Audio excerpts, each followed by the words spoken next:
Hey, welcome to Life After Nursing School. I'm your host, Caroline Danna, aka Nurse Coach Caroline, and I'm here to help you, the new nurse, thrive in your career. As a former nurse recruiter, nurse manager, and now your personal new nurse career coach, I'm obsessed with making sure you don't just survive your first couple of years at the bedside. I want you to absolutely rock them. From the challenges to the triumphs, I'll be right here with you, giving you the real-world advice and support that you need to shine. Whether you're in nursing school getting ready for life after, or you're already out there in nurse life feeling overwhelmed or even questioning your confidence, I've got your back. I'll be sharing tips, tricks, resources, and strategies that are just for you. We'll dive into everything from landing that dream nursing job to slaying imposter syndrome, and most importantly, how to keep that spark alive and stay the vibrant and amazing nurse that you are. So if you're ready to tackle the things nursing school did not cover, like how to build a career, trust yourself, and keep your passion strong, then get comfortable because we are about to dive in and make nurse life the best life.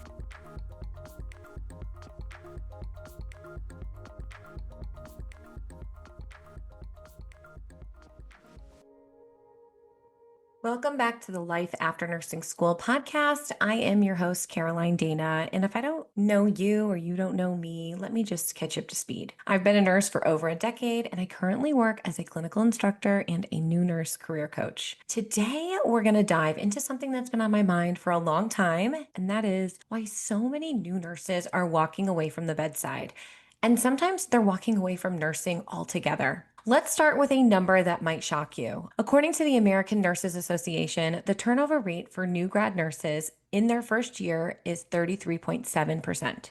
And about 18% of new nurses leave the profession altogether within that same year. Think about that. Nearly 1 in 5 of our newest colleagues, people who just spent years working towards their dream of becoming a nurse, are already throwing in the towel saying, I can't do this anymore. I follow Lindsay Shelton, also known as Scrub Hacks, on Instagram, and she recently posted a reel that really caught my attention. She said in this reel that 33% of new grads are quitting nursing within their first year. And of course, that number hit me because that is 1 out of every 3 new grad nurses. And that's pretty wild. I wasn't sure which study she was referencing, but after doing a little deep dive of my own, I realized that there are many studies out there showing the same trend, that new nurses are leaving their first job within that first year, and some are even leaving the profession altogether. So today we're going to unpack why this is happening, and we'll look into what's driving nurses away, what hospitals can do differently, and most importantly, how you can protect your career, your mindset, and your passion for nursing. So you can not only survive that first year, but you can actually thrive in it.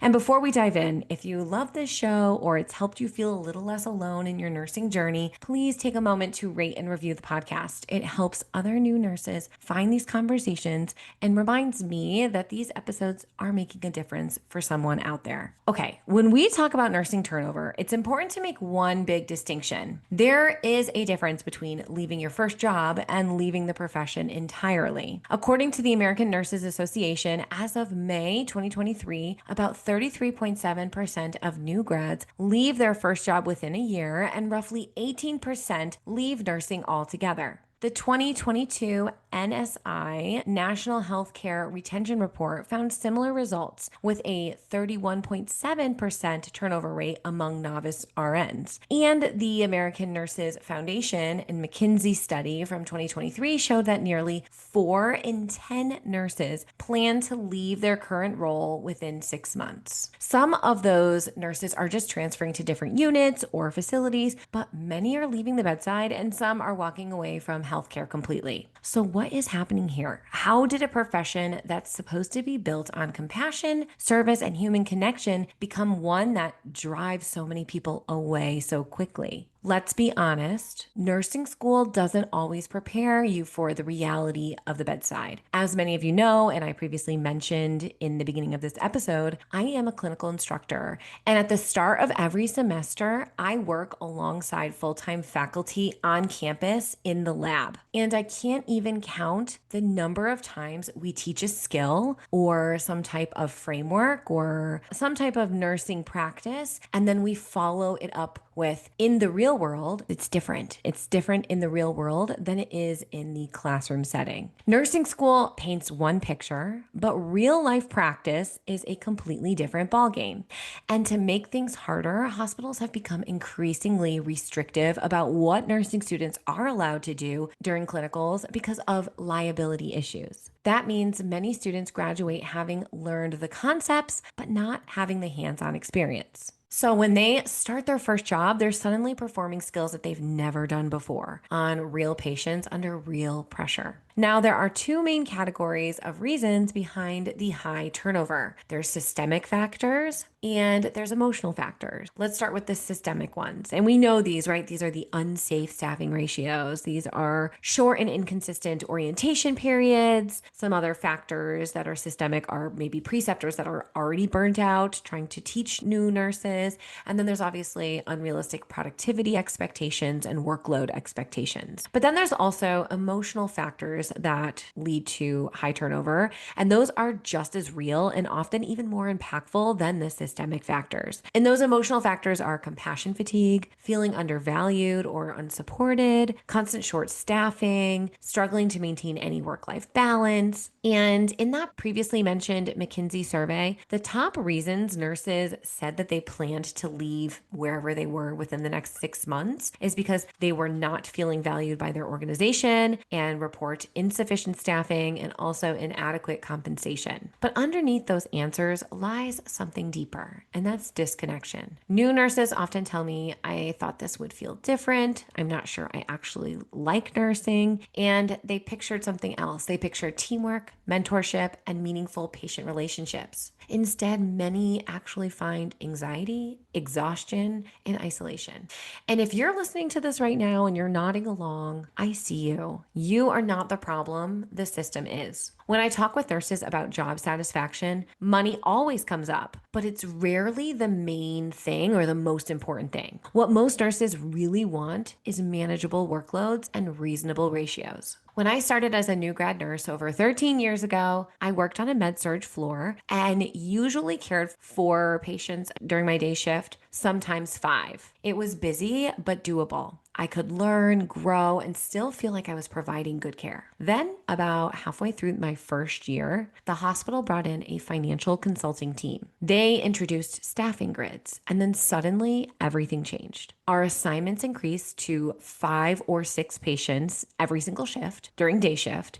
And while that might not sound huge on paper, going from 4 to 5 patients to 5 or 6 patients, it was actually a massive shift in reality. Those lighter days that we would have previously on the unit where we would be fully staffed, but maybe we would have a few open beds and everyone had a lighter workload and a smaller patient assignment for the day. Those were the best days. You could actually connect with your patients. You could connect with your coworkers. And once this consulting team came in, those days of maybe putting up your feet a little bit or just having the joys of your nursing practice, just really fun days with your coworkers, all of that was gone. Every shift became full throttle from start to finish. And nursing has just lost its rhythm. There is now no breathing room. There's no space to recharge or bond with your team. And the truth is, nurses need human connection too, because without it, work starts to feel transactional. And that's when burnout creeps in. I've asked countless nurses what's one thing they would change about their job.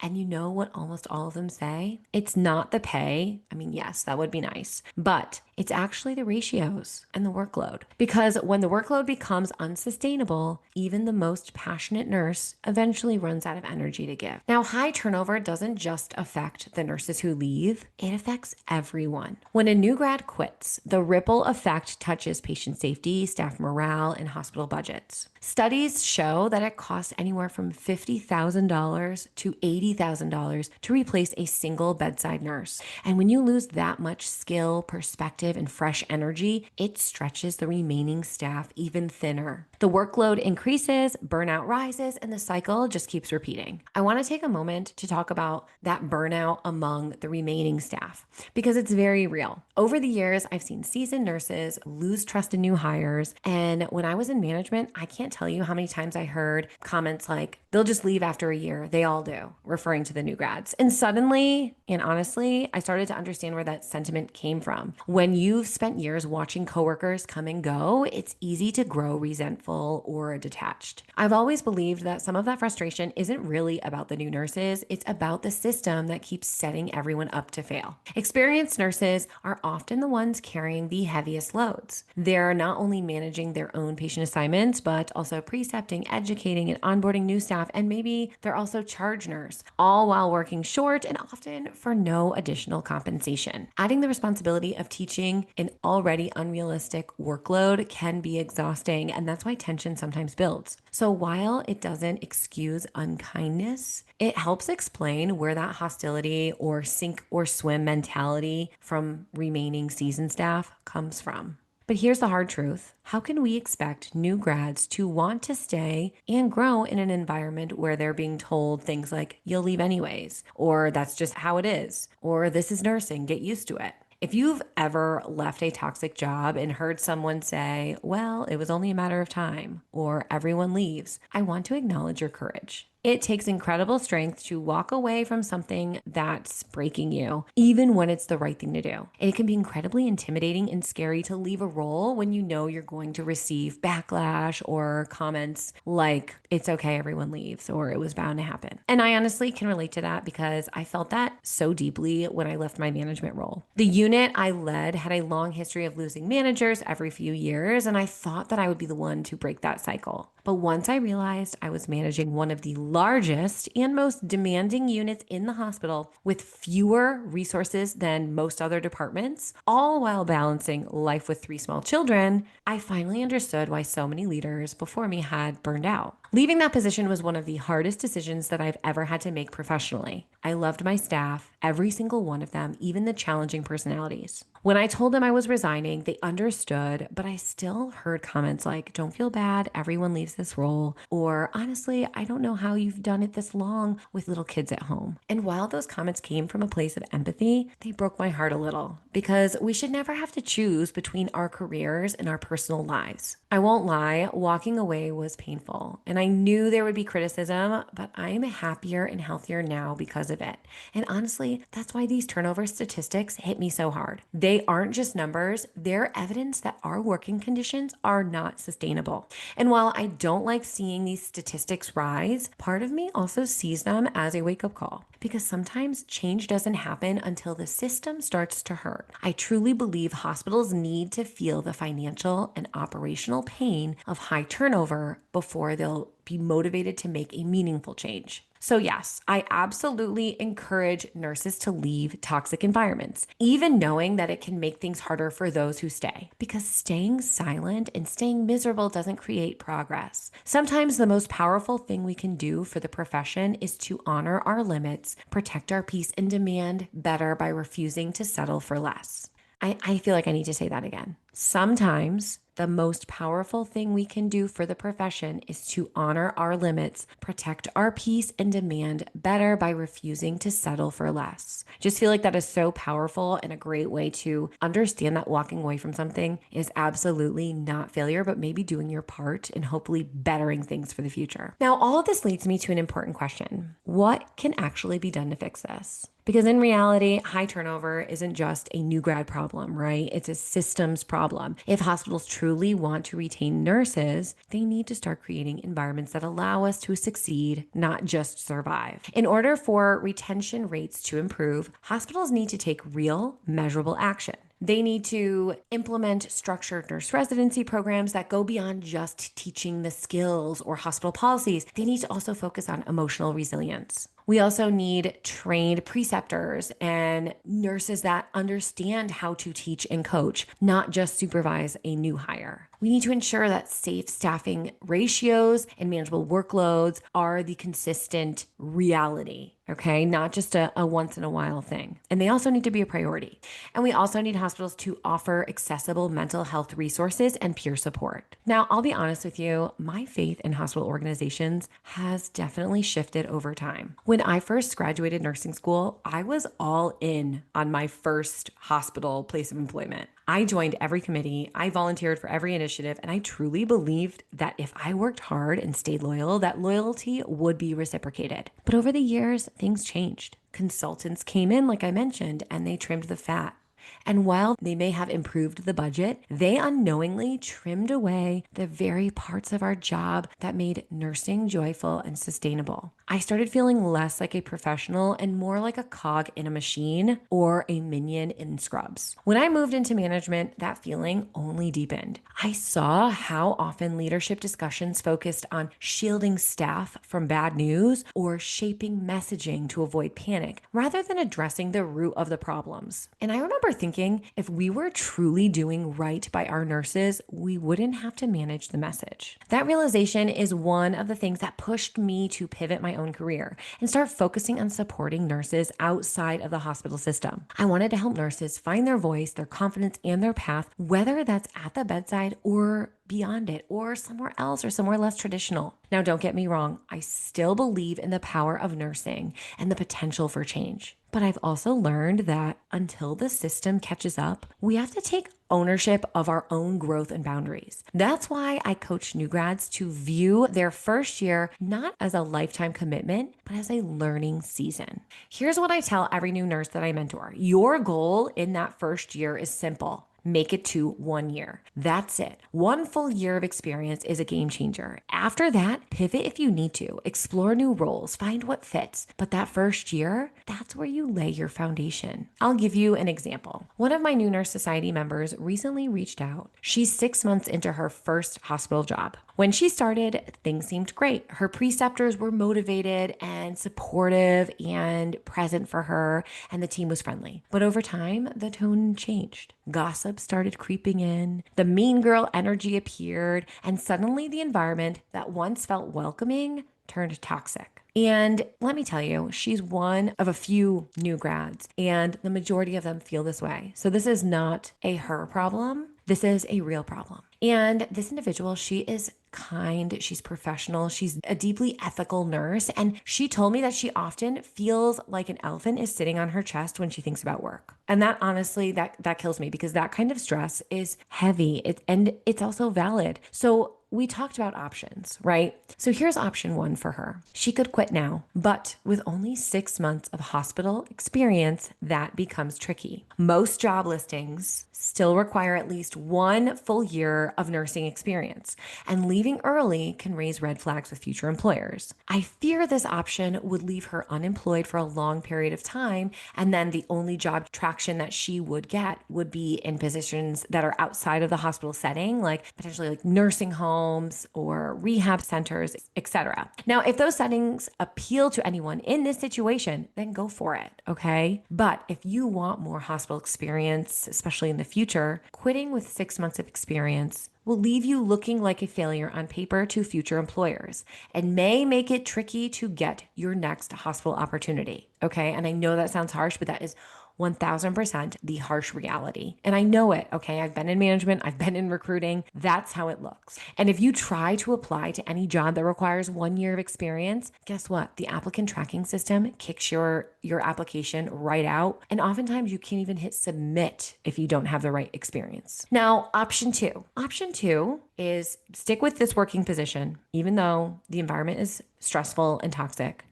And at the same time, let's find creative ways to make it to that 1 year mark. Could she switch shifts completely, right? She's currently on day shift. Could she go to evening shift? Could she adjust her schedule so that maybe she's not working with these super toxic individuals? Could she use the Mel Robbins let them mindset to emotionally detach from the negativity, reminding herself that other people's behavior is not her responsibility? The goal isn't to tolerate toxicity forever. It's to protect your long-term career opportunities while also protecting your peace. Now, I also want to be clear, if your mental health is truly suffering, you always have permission to leave. No job is worth sacrificing your emotional safety. But I do encourage new nurses to pause and ask themselves, is this environment truly unsafe, or is this just extremely uncomfortable because you're still learning and adapting and adjusting to nursing, and also you are finding yourself in a tense environment with frequent conflict? Sometimes the instinct to run is more about growing pains than actual danger. That first year of nursing is a steep learning curve. It takes about 12 months to truly build your skills, develop your critical thinking, and find your voice as a nurse. Once you cross that threshold, something shifts. You start to feel confident and ready to explore other opportunities. So, how do you stay the course for that first year? I wish I could tell you hospitals will make it easier, but the truth is, success in today's healthcare landscape often falls on you. Here are a few things that I teach my new grads. First, find your people, whether it's on your unit, through a mentor, or in a community like the New Nurse Society. Okay, surround yourself with supportive, uplifting nurses. Set boundaries early. Don't pick up extra shifts, especially if your unit is toxic. Don't put your work email on your phone if you truly need to disconnect, which I highly suggest that you do when you're not at work. You honestly cannot pour from an empty cup. And I know that's so cliche to say, but it's 1000% true. And set those boundaries early. Advocate for yourself. Speak up about unsafe assignments. Ask questions. You have every right to be supported. Prioritize your well-being. Make time for movement, rest, hobbies that bring you joy. Invest in your growth. Identify your weak spots here, okay? Work on them intentionally. Watch videos, review clinical content, and ask for help. The faster that you build skill and confidence, the more empowered and comfortable you'll feel. Work on your mindset, right? One of my favorite tools is Mel Robbins. You know that. The let them theory is one of my favorite.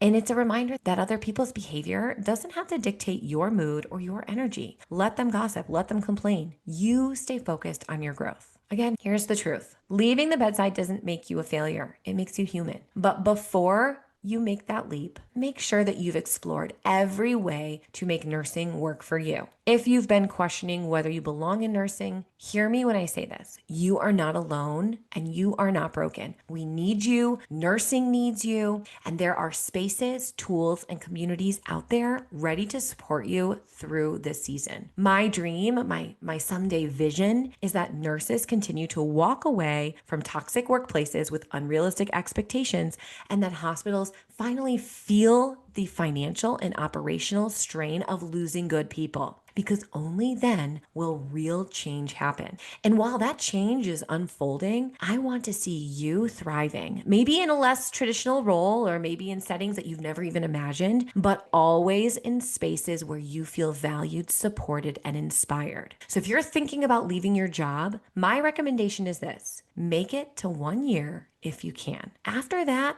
if the environment still isn't serving you, I will be the first one cheering as you walk through a new door and you never look back. Because you deserve joy in your work, and your nursing license should be a key to opportunity, not a source of burnout. If you're craving connection and guidance in this chapter of your career, come join us inside the New Nurse Society, where we're having real, honest conversations just like this. You can also check out the community workshops that we've held inside the New Nurse Society and rewatch past ones like Nurturing the New Nurse or Overcoming Imposter Syndrome and Building Confidence. I will throw a link in the show notes in case you're interested. Because honestly, my mission has always been the same. It's to help you not just survive your first year, but thrive in it.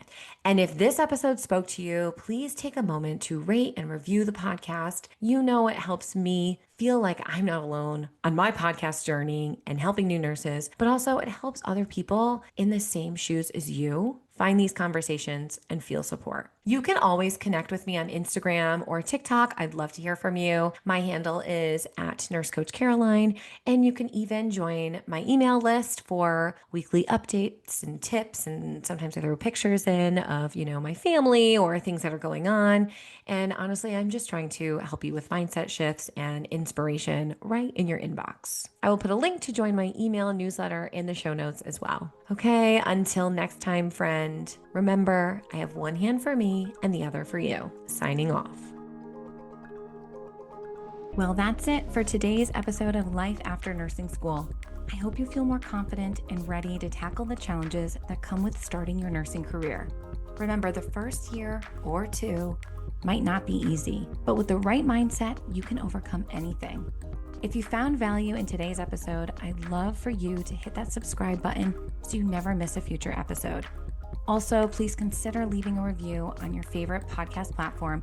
It helps so much in reaching other new nurses like you. Thanks for listening, and remember, you've got this. Take care and see you next time.